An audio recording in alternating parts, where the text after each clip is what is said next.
Assalamualaikum warahmatullahi wabarakatuh. Nahmaduhu wa nusalli wa nusallimu ala rasulihil karim wa ala alihi wa ashabihi ajma'in amma ba'd. Dilanjut salat maghrib ini melakukan Allah. Kita lanjut ngaji tafsir Jalalain.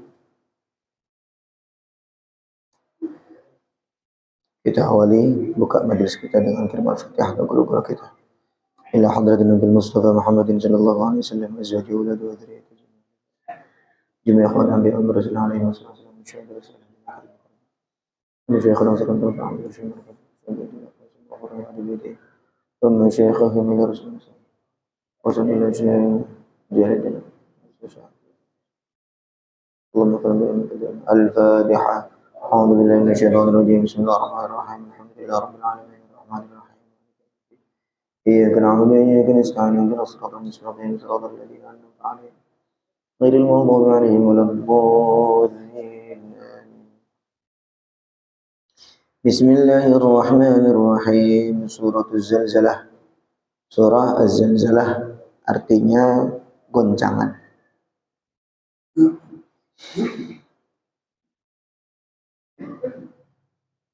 Madaniyatun.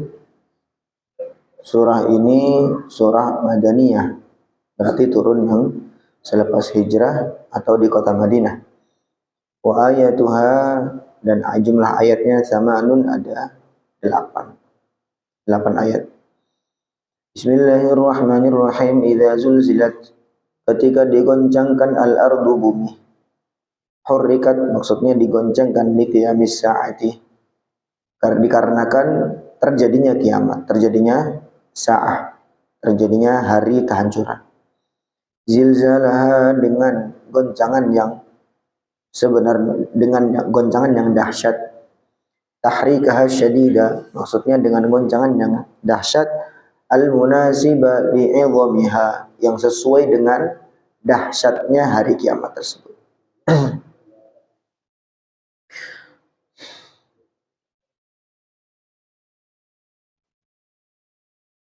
Wa akhrajat, dan mengeluarkan al-ardu, bumi, athqalaha, isi dalamnya bumi itu.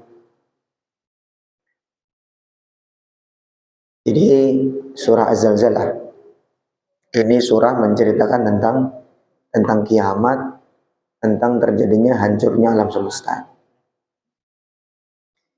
Sebagaimana kita tahu bahwa jauh sebelum penciptaan sudah Allah tentukan bahwa alam semesta ini akan hancur.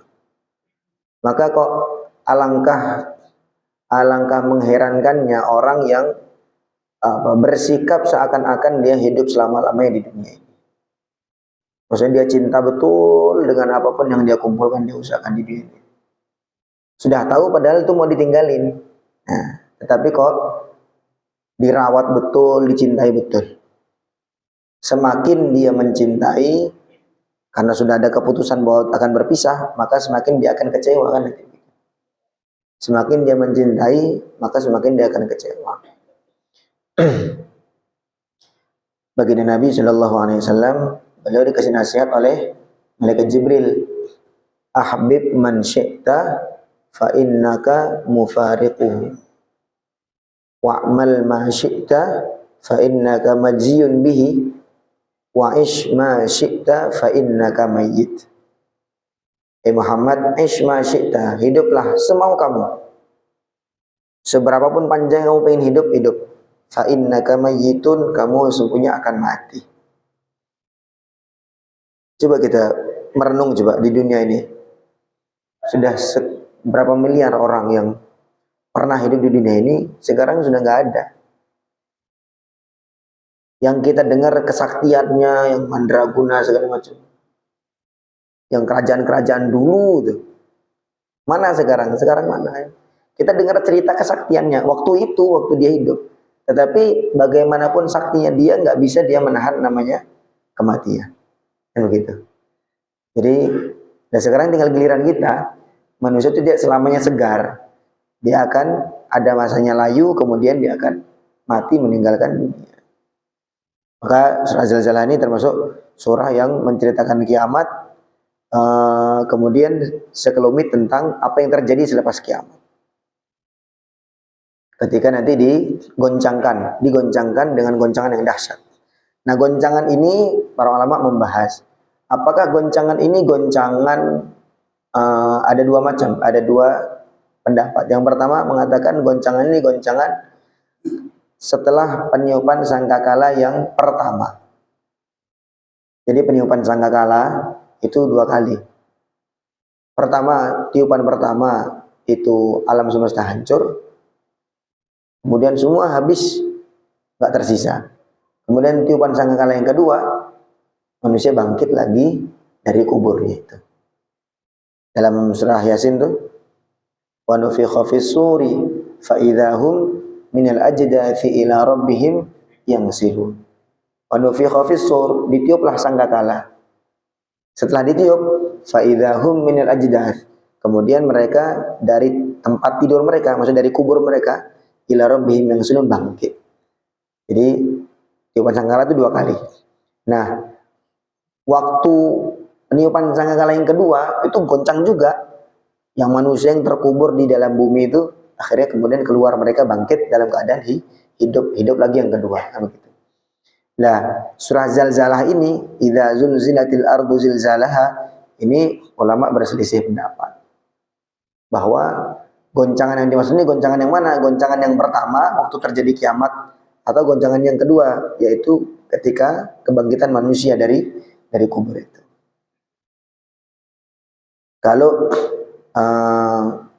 pendapat yang mengatakan itu adalah goncangan yang pertama, goncangan yang selepas sangkakala pertama, itu berdalilkan dengan ayat Al-Quran juga, surah Al-Hajj, ya ayyuhan nasu taqu rabbakum inna zalzalatas sa'ati syai'un 'azim. Wahai manusia, takwalah kalian kepada Allah, sesungguhnya zalzalatus sa'ah, goncangan hari kiamat, syai'un 'azim, adalah sesuatu yang dahsyat. Sehingga karena kalimatnya itu pakai zilzal atau zalzalah, maka berarti yang dimaksud di sini adalah goncangan yang sama, gitu, karena redaksinya sama. Kemudian pendapat yang kedua mengatakan itu goncangan yang dimaksud sini adalah goncangan yang kedua selepas sangkakala yang kedua, yaitu ketika kebangkitan manusia. Mana dalilnya? Dalilnya karena ayat ini nyambung dengan ayat berikutnya, yauma idzin tuhadditsu akhbaraha. Ketika hari itu bumi menceritakan kabar-kabar, maksudnya bumi menjadi saksi atas amal-amal manusia. Nah, penceritaan bumi terhadap amal manusia, kita di tempat mana, mungkin di masjid atau di mana saja tempat, kemudian berbuat amal, entah itu kebaikan atau keburukan, maka nanti ketika di akhirat bumi itu menceritakan, ya Allah, si fulan telah berbuat ini di tempat ini, begitu. Nah, penceritaan itu kan terjadinya kan selepas manusia bangkit dari kubur, begitu. Jadi berarti goncangan itu yang dimaksud adalah goncangan yang kedua. Wallahu alam, yang tahu tetap hanya Allah Subhanahu wa ta'ala. Sekali lagi, tafsir itu adalah penafsiran dari manusia sendiri, tapi yang hakikatnya seperti apa yang tahu hanya Allah. Tapi tentu ya, penafsiran itu bukan hanya tebak-tebakan, bukan. Ada metodologi tersendiri terkait bagaimana menafsirkan ayat Al-Quran. Wa akhrajatil ardu, dan bumi mengeluarkan athqalaha, beban-bebannya, apa yang ada terkandung dalam bumi. Kunuzaha, maksudnya apa-apa yang ada di dalam bumi. Kanzun itu artinya gudang yang tertutup, gitu. Wa mautaha, dan juga mauta, orang-orang yang mati, orang yang terkubur dalam bumi semua dikeluarkan. Ya kan, ini tafsirnya, ada kunuz, ada mauta. Kalau kunuz itu apa-apa yang terkandung dalam bumi, minyak bumi, emas, besi, nikel, segala macam itu termasuk namanya kunuz. Kemudian mauta atau mayit, jamak dari mayit, mauta, itu juga terkandung di dalam bumi, di dalam tanah. Fa'alqatha, maka bumi mengeluarkan, memuntahkan apa-apa yang di dalamnya itu ala dhahriha, ke atas permukaannya, permukaan bumi. Maka ini sesuai. Ini juga ada penafsiran bahwa wa akhrajatil ardu athqalaha. Bumi mengeluarkan isi dalamnya. Nah, isi dalam ini maksudnya apa? Kalau yang dimaksud itu mauta, yang dimaksud adalah mayat-mayat yang terkandung di dalam bumi, berarti ini ikut pendapat bahwa goncangan itu goncangan yang kedua, yaitu ketika kebangkitan manusia. Paham ya? Nah, kalau kunuz artinya bumi mengeluarkan, memuntahkan isi dalamnya, dalam artian memuntahkan emas-emasnya, kemudian isi dalamnya itu nanti berarti ikut pendapat yang pertama, yaitu goncangan yang pertama. Karena nanti diceritakan ya, sebagai riwayat menceritakan bahwa bumi nanti semakin akhir, dia akan semakin mengeluarkan isi dalamnya. Kita lihat tambang emas apa segala itu semakin banyak, semakin dikeluarkan oleh bumi. Dan itu terutama nanti selepas Nabi Isa turun, itu juga bumi mengeluarkan seluruh apa isi dalamnya, sehingga manusia sampai nolak-nolak, sudah nggak tertarik lagi sama emas, sama harta kekayaan alam bumi itu udah nggak tertarik lagi. Kita lihat tuh di mana-mana emas, toko emas buka di mana-mana, ya gitu. Ini berarti sudah mendekati akhir zaman, karena memang wa akhrajatil ardu athqalaha, bumi mengeluarkan isi dalamnya. Sehingga dalam sebuah riwayat diceritakan sampai waktu ketika bumi sudah mengeluarkan isi dalamnya, itu orang-orang dulu ada orang yang membunuh, si pembunuh, dia datang kepada emas itu, kemudian mengatakan, gara-gara kamu aku bunuh orang, ya kan? Maka aku tinggalkan kamu sekarang. Sekarang kamu udah gak ada harganya. Gara-gara kamu dulu aku bunuh orang. Ada orang yang memutus silaturahim, memutus hubungan keluarga. Dia ngomong sama emas itu, gara-gara kamu aku putus hubungan dengan keluarga aku. Begitu juga ada pencuri yang sudah terpotong tangannya. Dia mengatakan, gara-gara kamu tanganku dipotong. Sekarang kamu sudah gak ada harganya sama sekali. Aku gak pengen kamu lagi. Begitu nanti kondisi di akhir zaman itu seperti itu. Wallahu a'lam. Wa qala al-insanu, maka manusia mengatakan, al-kafiru, maksudnya yang kafir, bil ba'tsi, dia kafir atau tidak percaya dengan kebangkitan. Malaha, mengatakan apa yang terjadi kepada bumi.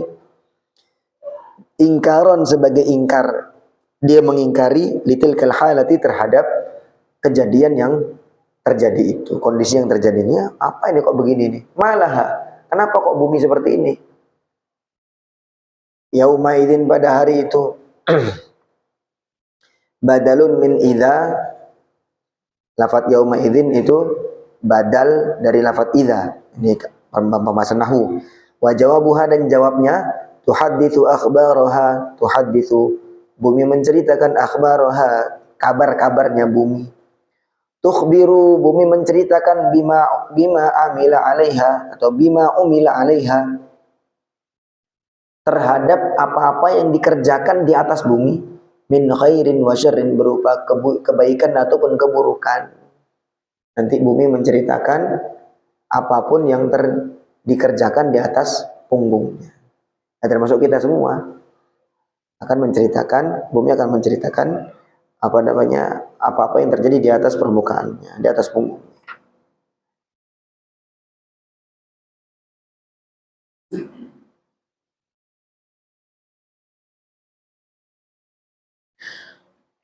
Dalam sebuah hadis, qara'a Rasulullah sallallahu alaihi wasallam hadhil ayah, Nabi membaca ayat yauma idzin tuhadditsu akhbaraha, pada hari itu bumi menceritakan kabar-kabarnya. Faqal, maka Nabi bertanya, atadruna ma akhbaraha, kalian tahu enggak apa cerita yang diceritakan oleh bumi itu, kabar-kabarnya? Qalu, para sahabat menjawab, Allah wa rasuluhu a'lamu, Allah dan Rasulnya lebih tahu. Qal, maka Nabi bersabda, fa inna akhbaraha, sesungguhnya kabar-kabar yang diceritakan oleh bumi, antashhada ala kulli abdin, dia bersaksi kepada masing-masing hamba. au amatin, atau yang perempuan. Laki-laki maksudnya hamba itu hamba Allah. Orang laki-laki atau orang perempuan, bima amila ala dhahriha, terhadap apa-apa yang telah dibuat dikerjakan di atas muka bumi ini. Taqulu, bumi mengatakan, amila alayya kadza wa kadza, si fulan ini telah berbuat di atas mungungku begini dan begitu. Rawahu Ahmad wa Tirmidzi. Jadi nanti tadi itu semua yang ada di sekitar manusia akan menjadi saksi terhadap amal-amalnya, sehingga kalau orang beriman itu dia nggak bisa merasa aman dari perhatian Allah Subhanahu wa taala. Walaupun secara zahir nggak ada yang melihat, tertutup di dalam kamar, di dalam goa, nggak ada yang melihat, tidak ada kamera, tetapi Allah Subhanahu wa taala melihat. Dan juga nanti tadi itu bumi akan menjadi saksi. Tidak hanya bumi saja, kalau digabungkan atau dikompromikan dengan ayat-ayat yang lain dalam surah Yasin juga itu, al-yauma nakhtimu ala afwahihim wa tukallimuna aydihim wa tashhadu arjuluhum bima kanu yaksibun. Hari ini, hari kiamat itu, nakhtimu ala afwahihim, Allah khatamkan, Allah tutup mulut mereka, wa tukallimuna aydihim, dan yang berbicara adalah tangan-tangannya, wa tashhadu arjuluhum, kaki-kaki mereka menjadi saksi. Ditambah lagi bumi juga menjadi saksi. Allahu Akbar. Bi anna rabbaka, sesungguhnya Tuhan kamu, auhalaha, memberikan wahyu kepada bumi.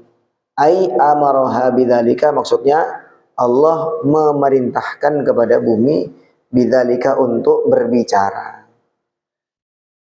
Untuk berbicara.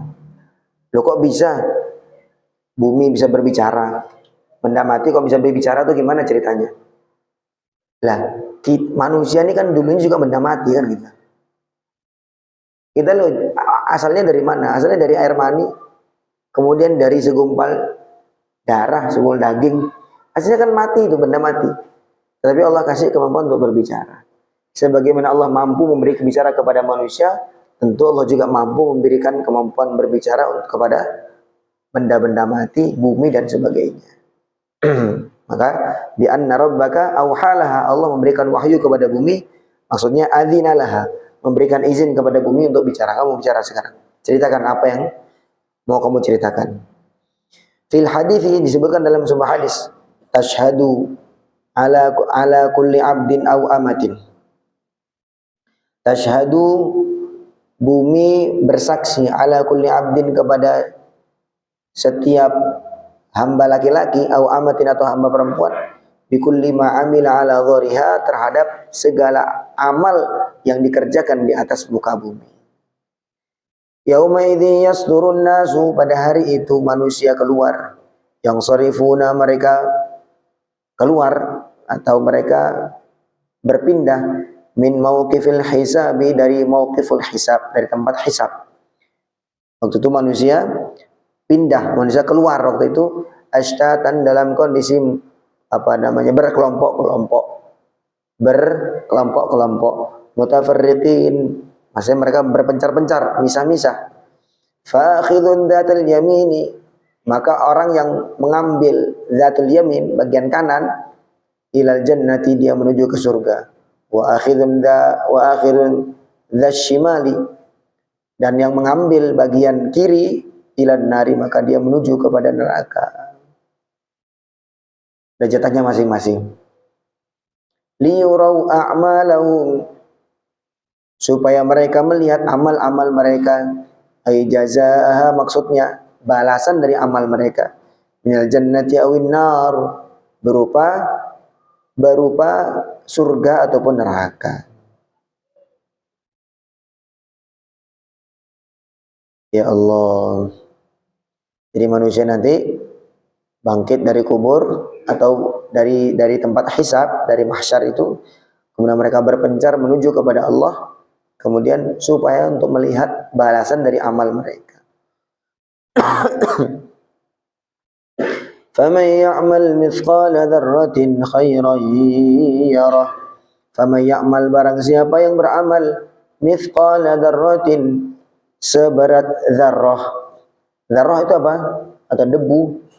Zinata atau zinati namlatin saghiratin, seberat semut yang kecil. Namlah itu semut, saghiratin yang kecil. Mungkin semut yang biasa kita lihat di gula. Mungkin ada semut yang kecil, lebih kecil lagi. Itu seberat itu. Macam-macam. Dzarrah itu apa namanya?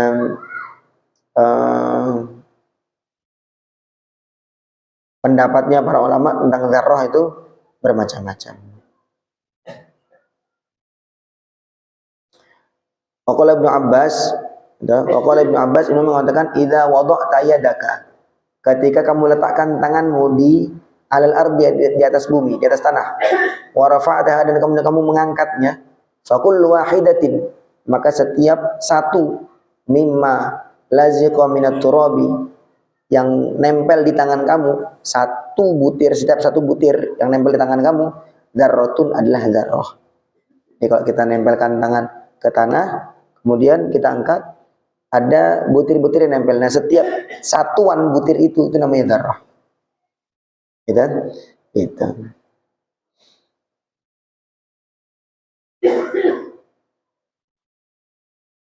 Wa fassara dzarrata ba'duhum, sebagian ulama menafsirkan dzarrah itu bil haba'ati, dengan debu, allati turu ta'iratan, yang kita nampak berterbangan, fi syu'a ad-dakhil, di cahaya yang masuk, minal kawwati, dari lubang jendela. Kalau pagi-pagi atau siang-siang ada lubang jendela atau mungkin genteng kaca, kemudian ada debu yang berterbangan di cahaya-cahaya itu. Nah, itu yang berterbangan itu namanya dzarrah. Sebagian itu seperti itu. Wallahu a'lam. Mithqala dzarratin, seberat dzarrah, khairan, amal kebaikan, yarahu, maka dia akan melihat, yara thawabahu, maksudnya dia akan melihat balasannya. Wa may ya'mal, dan barang siapa yang beramal, mithqala dzarratin, seberat dzarrah, syarran, keburukan, yarahu, maka dia akan melihat, yara jazahu, maksudnya dia akan melihat balasannya. Wallahu a'lam. Siapapun yang beramal besar ataupun kecil, maka akan melihat balasannya ketika nanti di akhirat. Maka Nabi mengatakan, la tahqiranna minal ma'rufi syai'a, jangan kamu meremehkan ma'ruf, meremehkan kebaikan satupun. Walau antalqa akhaka biwajhin dhalkin, walaupun hanya dengan berjumpa dengan saudaramu dengan wajah yang cerah, ceria. Berwajah ceria, berwajah cerah, berwajah ramah kepada orang, itu pun sebuah ma'ruf, sebuah kebaikan.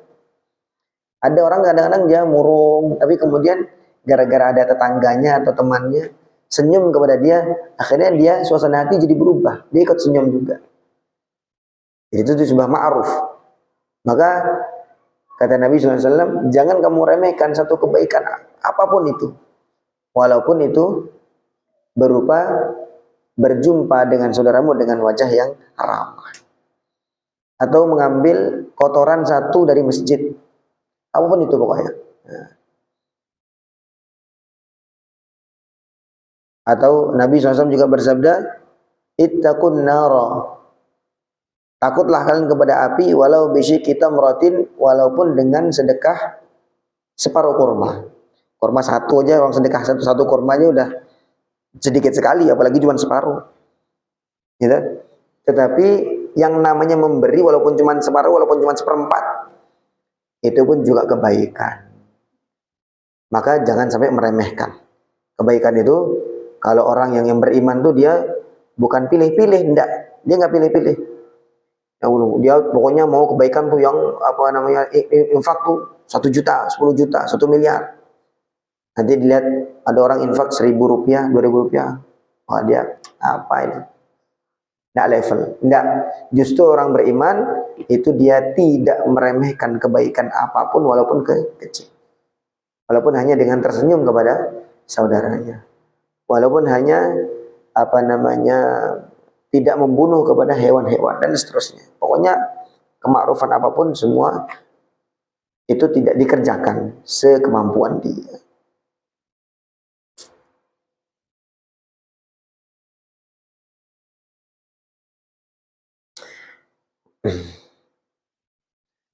Seandainya nanti ada orang bertanya, kaifa amma, bagaimana dikatakan umum, semuanya akan melihat balasannya. Ma'anna hasanatil kafir muhbitatun bil kufri. Sedangkan kalau orang kafir itu kan kebaikannya kan tidak ada balasannya. Coba, orang kafir dia beramal kebaikan karena nggak ada iman kan dia nggak ada balasannya. Bagaimana dikatakan ini ada ayat seperti itu? Wasayyatil mu'min as-saghair. Kemudian keburukan-keburukan orang mukmin yang kecil, maghfuratun bijtinabil kabair, diampuni oleh Allah dengan sebab orang iman itu selama dia tidak mengerjakan kabair, mengerjakan dosa-dosa besar, maka nanti dosa-dosa kecil itu diampuni oleh Allah. In tajtanibu kabaira ma tunhauna anhu nukaffir ankum sayyi'atikum. Kalau kamu menjauhi, kalau kamu kata Allah SWT, kalau kamu menjaga diri dari hal-hal dosa-dosa besar. Dosa besar itu apa dosa besar? Dosa besar itu dosa-dosa yang hukumannya diceritakan dalam Al-Quran atau hadis. Atau beberapa diceritakan dalam hadis tuh, macam-macam dosa besar. Di antaranya uququl walidain, durhaka kepada orang tua, kemudian mencuri, zina, syirik dan seterusnya. Ada berbagai macam tuh. Penafsiran maksudnya yang dosa besar itu apa? Apakah dosa besar itu tertentu, atau dosa-dosa besar itu dikatakan dosa-dosa yang hukumannya disebutkan dalam Al-Quran. Nah, katanya kalau keburukan-keburukan orang iman yang kecil-kecil itu diampuni sama Allah, sudah dihapus karena sudah mengerjakan karena sudah meninggalkan dosa besar. Ataupun kebaikan orang kafir kan sudah nggak ada fungsi apa-apa, ngapain dia ngelihat lagi? Maka jawabannya bi annal makna, maksudnya makna di sini makna famay ya'mal mithqala dzarratin khairan yarah. Siapa yang beramal kebaikan atau keburukan dia akan melihat nanti. Maksudnya melihat, maknanya yara kullun minal mu'mini wal kafir. Orang iman dan kafir akan melihat hasanatihi wa sayyiatihi, kebaikannya dan keburukannya. Maktubatan fil mushafi atau maktubatan fis suhufi, tertulis di dalam suhuf, tertulis dalam kitab. Wala yalzamu min ru'yatiha jazaohu. Melihat hasil amal itu tidak mengharuskan ada balasannya. Perhatikan ya, di sini kata-katanya famay ya'mal mithqala dzarratin khairan yarah. Dia akan melihat balasannya itu. Dia akan melihat ganjarannya. Gitu. Hasilnya akan dia melihat. Nah, melihat itu bukan berarti dia pasti dapatkan gitu kan. Ya wala yalzamu min ru'yatiha jazaohu 'alaiha. Lima warad dari Ibnu Abbas, karena ada riwayat dari Ibnu Abbas, laisa minal mu'mini wa laisa min mu'min wa kafirin amila khairan kana aw syarran. Tidak ada orang iman ataupun kafir yang beramal kebaikan ataupun keburukan illa arahullahu iyyah, kecuali Allah akan memperlihatkan kepada dia. Fa amal mu'minu, adapun orang beriman, fayaghfiru lahu sayyiatihi, maka Allah mengampuni keburukan-keburukannya, wa yuthibuhu bihasanatihi, dan memberikan pahala kepada dia dengan sebab kebaikan-kebaikannya. Wa ammal kafiru, adapun orang kafir, faturaddu hasanatuhu, maka kebaikan-kebaikan ditolak sama Allah. Ditolak tahassuron, supaya menjadikan dia tuh lebih merugi lagi. Gara-gara dia nggak beriman, kemudian nanti di akhirat akan ditampakkan dia mungkin pernah infak, dia pernah membantu anak-anak yatim, dia pernah berbuat kebaikan-kebaikan. Sama Allah dikasih lihat nih loh, seandainya kamu punya iman, gitu, maka nanti balasan kebaikan kamu tuh seperti ini. Tapi gara-gara kamu nggak punya iman, maka amal kamu sia-sia. Itu tahassuron, supaya dia makin nyesel, makin sakit hatinya karena nggak mau iman itu. Wa yu'adzabu, dan dia akan diadab bisayyiati, sebab keburukan-keburukannya. Wallahu a'lam. Jadi ini Surah Zalzalah adalah sekelumit secara ringkas menceritakan tentang terjadi hari kiamat, kemudian apa-apa yang terjadi selepas hari kiamat. Ini mengingatkan kita bahwa dunia ini sementara, bukan untuk tempat tinggal, tapi tempat untuk meninggalkannya. Maka kita setelah baca surah Zalzalah ini, tafsirnya, kita harapannya bagaimana sama-sama persiapan menghadapi kematian, persiapan menghadapi kehidupan selepas mati. Wallahu a'lam. Semoga bisa difahami dan menjadi tambahan ilmu untuk kita semuanya. Subhanallah bihamdihi, subhanakallahumma bihamdika, asyhadu an la ilaha illa anta, astaghfiruka wa atubu ilaik. Assalamualaikum warahmatullahi wabarakatuh.